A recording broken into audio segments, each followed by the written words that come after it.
अस्सलाम वालेकुम जी, आप देख रहे हैं सुर्खियां न्यूज़ और मैं हूं रहमान शेख। आईएमएफ सीरीज़ के पार्ट 2 में खुश आमदीद। पार्ट 1 देखने के लिए ऊपर आई बटन या डिस्क्रिप्शन में क्लिक करें। आप आईएमएफ के पास जाते हैं क्योंकि आप नालायक लोग हैं जो इकोनॉमी चलाने की सलाहियत नहीं रखते। ना ही यहाँ ऐसी सियासी या ब्यूरोक्रेटिक क़यादत है जो मुल्क को इस हालत तक ना पहुँचने देती।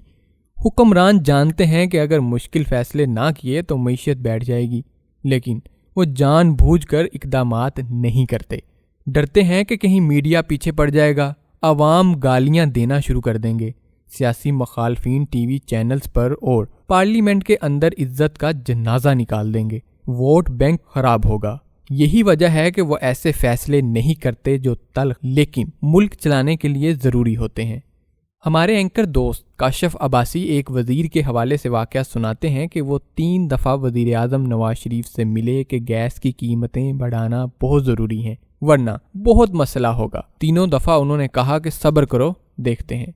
यूं जब महंगी गैस खरीद कर सस्ती बेची जाए तो फिर अरबों रुपए का सर्कुलर डेट चढ़ता है और आप बैंकों से कर्जे लेकर वो गैप पूरा करते हैं और इन कर्जों पर सूद दर सूद देते चले जाते हैं, लेकिन गैस की 2-3 रुपए कीमत नहीं बढ़ाते कि आपका वोटर खराब होगा, आप अगला इलेक्शन हार जाएंगे। अगर कोई पार्टी पिछले 40 वर्षों में हुकूमत में रहकर भी अगला इलेक्शन नहीं जीत सकी तो फिर भी कोशिश करती है कि बिजली, गैस और पेट्रोल पर सब्सिडी दे, बेशक मुल्क कर्जों में डूब जाए।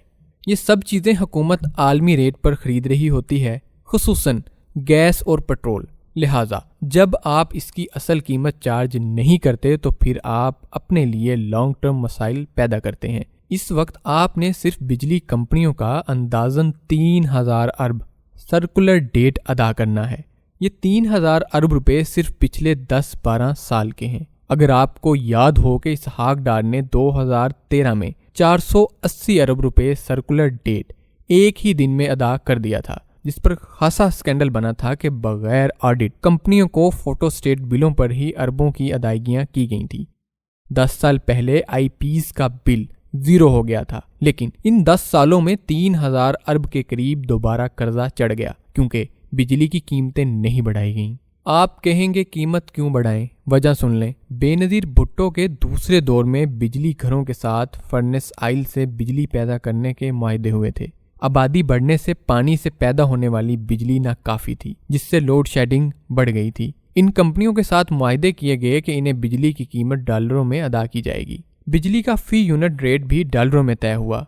इन बिजली घरों ने बाहर से फ्यूल मंगवाकर बिजली पैदा करना शुरू की तो डैम की बिजली जो 50 पैसे फी यूनिट पड़ती थी अचानक 4-5 रुपए फी यूनिट तक पहुंच गई। इस मुल्क को डैमों की जरूरत थी ताकि एक तरफ पानी को जखीरा किया जा सकता तो दूसरी तरफ इससे हजारों मेगावाट सस्ती बिजली पैदा की जाती। लेकिन पूरा मुल्क खड़ा हो गया कि नहीं जनाब, डैम तो हमारी लाशों पर बनेंगे। यूं डैम सियासत की नजर हुए तो ऑप्शन यही बचा कि फर्नेस आयल से बिजली बनाएं, जिसके नर्ख बराह रास्त डॉलर से जुड़े थे। दुनिया भर में तेल की कीमतें बढ़ती तो हुकूमत डर के मारे बिजली का रेट ना बढ़ाती और यूं सर्कुलर डेट बढ़ता चला गया। आप क्या करें कि आपके सियासतदान, ज़राए अबलाग और दानिश्वर डैम्स के खिलाफ तहरीकें चलाए हुए हैं और दूसरी तरफ इन्हें सस्ती बिजली भी चाहिए। अब आप बताएं, तेल पर चलने वाले बिजली घर आपको कैसे सस्ती बिजली पैदा करके दें कि ये फ्यूल डॉलर्स में ख़रीदा जाता है। खुदा ने आपको सस्ती बिजली का मौका दिया था, लेकिन आपने डैम्स नहीं बनाए या बनने नहीं दिए। आप चाहते हैं कि डैम भी ना बनाओ और जो बिजली पैदा की जाए वो भी हमें डैम की तरह 50 पैसे फी यूनिट पर फराहम करो। इसका हल हुकूमतों और हुक्मरानों ने यही निकाला कि सर्कुलर डेट बढ़ने दो। दुनिया भर और बैंकों से महंगा कमर्शियल कर्जा लेकर बिजली घरों को अदायगियां करते रहो, लेकिन बिजली की कीमत ना बढ़ाओ वरना लोग नाराज होंगे। किसी को कभी समझ ना आई, लेकिन हम पर यह बोझ बढ़ रहा था। बिजली घरों को अदायगियां करने के लिए बैंकों से जो कर्जा लिया गया था, इन पर अरबों का सूद अलग से जमा हुआ, जो आवाम की जेब से अदा होगा। इसकी एक मिसाल देख लें, आवाम खुश थे कि चेयरमैन पीटीआई ने आखिरी दिनों में पेट्रोल की कीमत 10 रुपए कम कर दी। सबने वाह वाह के नारे मारे। अब ये बात किसी को नहीं मालूम कि पेट्रोल पर दी गई इस 1-2 माह की सब्सिडी पर 250 अरब रुपए खर्च हुए और तरक्याती फंड्स का पैसा पेट्रोल सस्ता करने पर उड़ा दिया गया।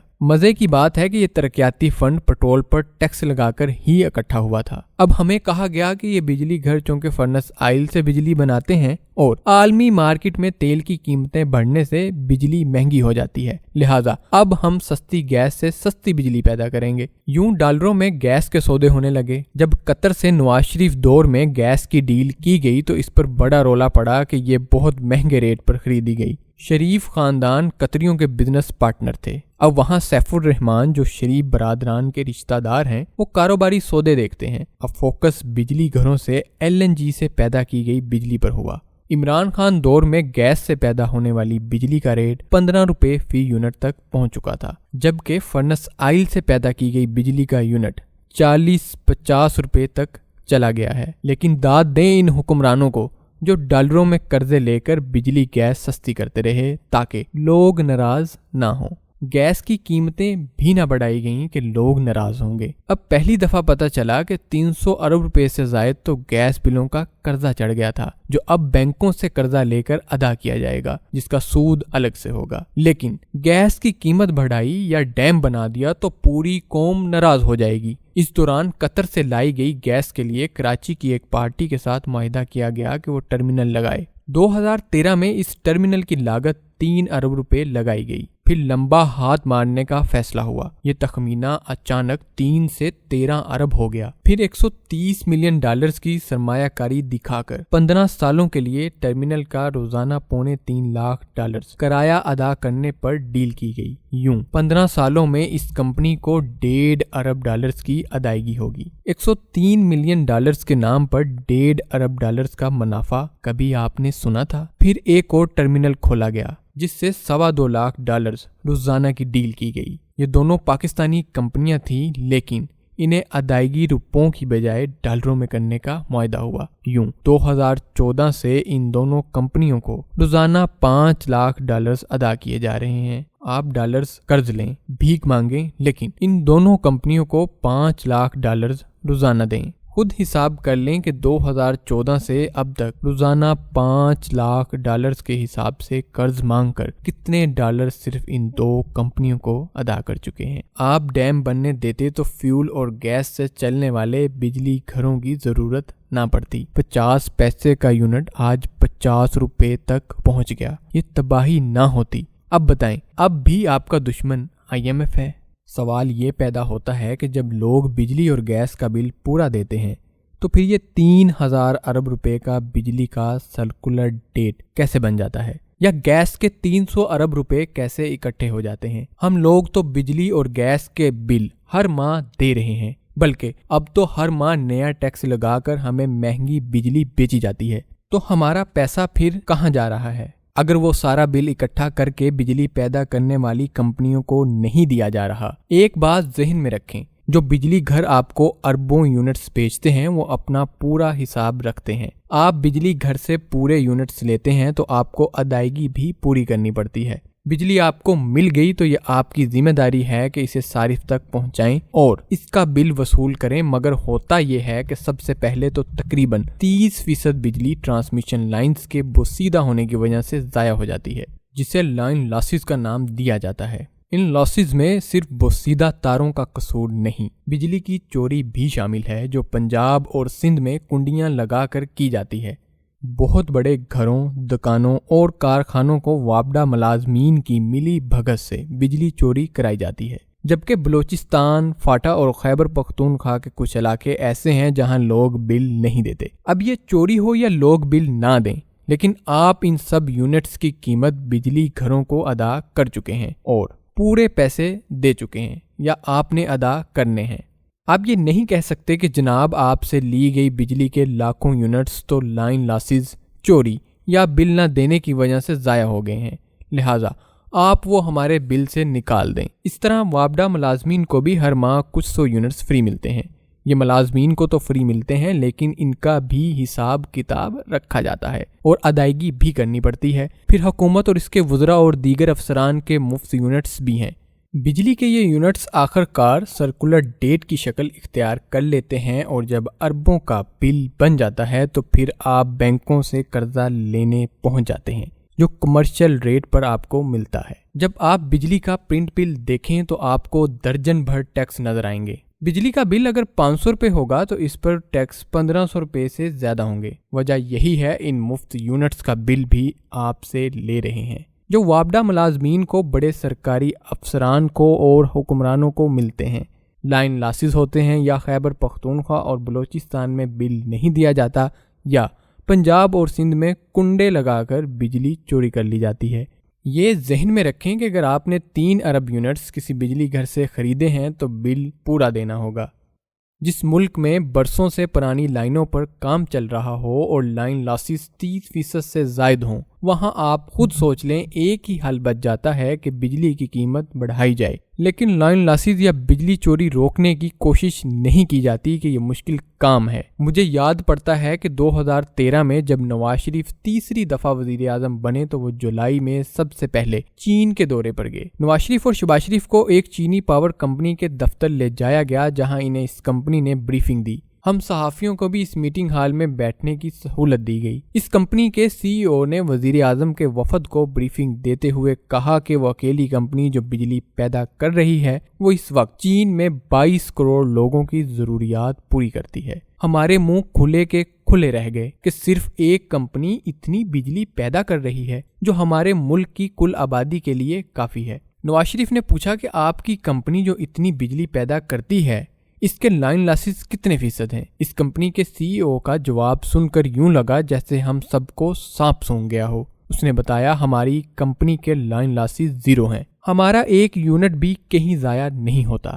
جتنے یونٹس ہم پیدا کر کے سسٹم میں ڈالتے ہیں وہ سب کے سب گھروں یا فیکٹریوں تک پہنچتے ہیں اور سب کا بل ادا کیا جاتا ہے۔ پاکستانی وفد کو یقین نہیں آ رہا تھا کہ جس ملک سے وہ آئے تھے وہاں تو لائن لاسز 30% تک ہونا تو نارمل ہے اور اسے ایک حقیقت سمجھ کر قبول کر لیا گیا ہے۔ مطلب صرف ایک کمپنی ہی کافی ہے جو پاکستان جیسے پورے ملک کو بجلی فراہم کر سکتی ہے، اور ہم لوگ نیوکلیئر ڈیم اور درجن بھر تھرمل بجلی گھر لگا کر بھی لوڈ شیڈنگ کر رہے ہیں یا دنیا کی مہنگی ترین بجلی پیدا کر رہے ہیں۔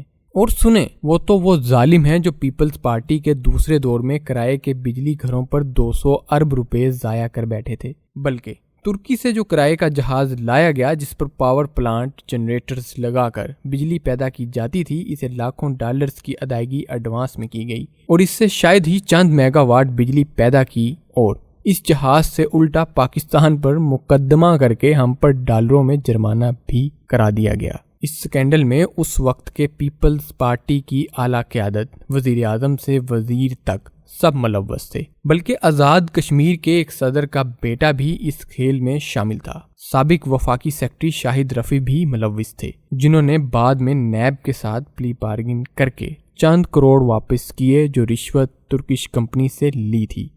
اس کھیل میں دبئی میں کشمیر کے سابق صدر کے بیٹے کے رشتہ دار اور اس کی بیگم کے پاسپورٹ اور اکاؤنٹس استعمال کیے گئے۔ اس ترکش کمپنی کو وزیر خزانہ شوکت ترین کے دور میں لاکھوں ڈالرز ایڈوانس دیا گیا۔ وہ کمپنی آف شور اکاؤنٹ سے پاکستانی حکمرانوں اور سابق صدر کشمیر کے بیٹے، جسے انہوں نے پاکستان میں کنٹری مینیجر لگایا تھا، ان کا حصہ ڈالروں میں دبئی بھیجتے تھے۔ جب ترکش کمپنی نے پاکستان کے خلاف مقدمہ جیتا کیونکہ ان کا کنٹریکٹ ختم کر دیا گیا تھا، تو اس پر وزیر اعظم نواز شریف کے دور میں ایک انکوائری کمیشن بنا کہ پاکستان کو اتنا بڑا جرمانہ کیسے ہو گیا، جبکہ ملین آف ڈالرز ایڈوانس لے کر بھی چند میگا واٹ بجلی پیدا نہ کی گئی تھی۔ اس پر ISI، IB، نیب اور وزارت فینانس کے افسران کی کمیٹی نے کام شروع کیا تو حیران کن کرپشن سامنے آئی۔ عالمی عدالت میں آپ کو لکھ کر دینا ہوتا ہے کہ آپ نے کنٹریکٹ رشوت دے کر نہیں لیا تھا۔ اس کمپنی نے لکھ کر دیا تھا کہ انہیں پاکستان میں بجلی کا کنٹریکٹ میرٹ پر ملا تھا، لیکن اس انکوائری ٹیم نے سب ثبوت اکٹھے کیے کہ کیسے ترکش کمپنی آف شور کمپنی کے نام پر بینک اکاؤنٹ کے ذریعے دبئی میں سابق صدر کشمیر کے بیٹے کی رشتہ دار خاتون کے اکاؤنٹس میں ڈالرز ٹرانسفر کرتی رہی۔ جو بعد میں پاکستانی حکمرانوں اور بیوروکریٹس میں تقسیم ہوتے تھے۔ حکومت پاکستان نے وہ فائل عالمی عدالت کے لیے تیار کر لی اور ترکش کمپنی کے لیے خطرہ پیدا ہو گیا کہ نہ صرف وہ بلیک لسٹ ہوگی، جرمانہ بھی ختم ہوگا اور عالمی سطح پر بدنامی بھی ہوگی۔ اس کمپنی نے اس دوران جرمانہ وصولی کے لیے پاکستان کے دنیا بھر کے اثاثوں کا کنٹرول لینے کے لیے وہاں کی عدالتوں میں کیس بھی کر دیے۔ اس دوران عمران خان وزیر اعظم بن چکے تھے۔ ترکی کے صدر طیب اردوان نے اپنے ملک کی کمپنی کو خطرے میں پا کر وزیر اعظم عمران خان سے فوراً رابطہ کیا۔ اب تک کے لیے اتنا ہی۔ مزید انفارمیشن کے لیے اگلے پارٹ کا انتظار کیجیے۔ سرخیاں نیوز کو سبسکرائب کیجیے، ویڈیو کو لائک کیجیے۔ ملتے ہیں اسی طرح کی نیکسٹ ویڈیو میں، تب تک کے لیے اللہ حافظ۔